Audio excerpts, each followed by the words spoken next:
All right, next we've got another audio device. This is a SoundBlaster. Now, if you're an old tech guy like me, you had a SoundBlaster card in your computer. I had an 8-bit SoundBlaster ISA card in my 386 back in the day.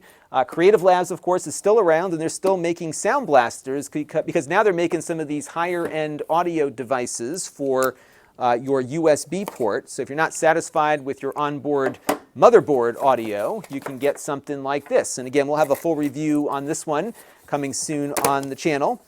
So this SoundBlaster is not a card, but a device. And let's take it out of the box here and see what it's all about.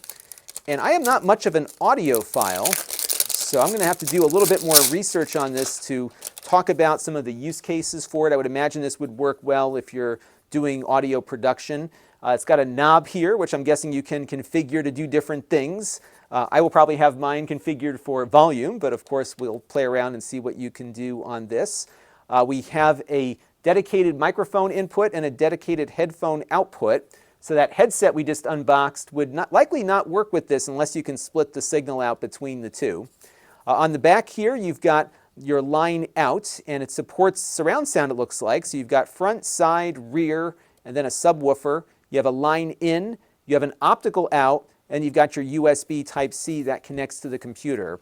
And one of the things that Creative's been doing with these is having much higher end audio hardware inside of the device. So if you're getting into lossless audio and really want a better quality sound than what your motherboard can provide, this device will do that for you. Let's see what else we got in the box here. I feel a cable in here. Yep, we got a cable here. So this is a USB 3 to USB-C cable. And of course, you could go USB-C to C if you have a USB-C or Thunderbolt port. We got our manual here as well, so we will be playing around with this one quite a bit more in the near future. And by the way, in addition to turning, it's also a clicker too. I wonder if I could use this for video editing too. It'd be nice to have a little shuttle dial on there. This, by the way, came in free of charge from Creative, and again, we'll be having more on this and some of the use cases for it in an upcoming review, so stay tuned.